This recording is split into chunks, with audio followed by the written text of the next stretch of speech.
çiçektir.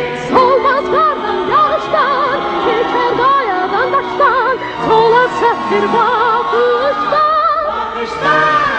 Güzel hayat seven duyan yürektir. Benim eşkim en zarif bir çiçektir. Solmaz kardan, yağıştan, geçer kayadan, taştan, solar seftir bakıştan.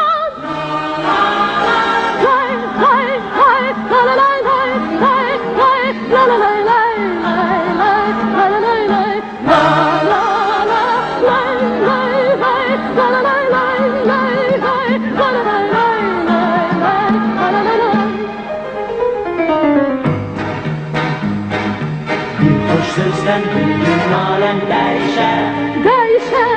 Acı sözden saçlarıma den düşer. Məhəbbətdən doludum, güzellikten yoruldum, yolunla yaşır oldum.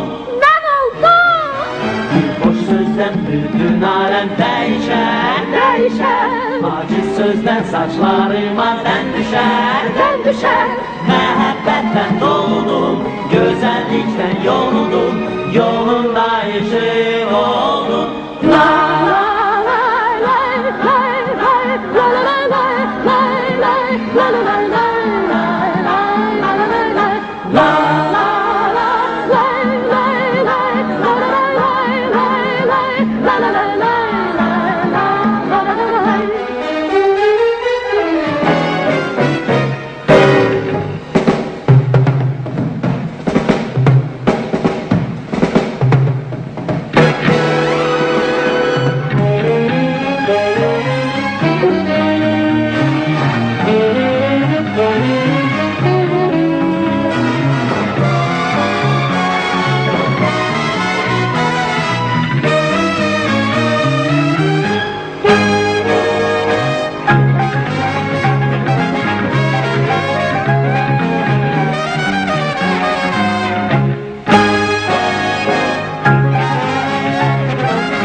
Sözü məhəbbətdir alışır.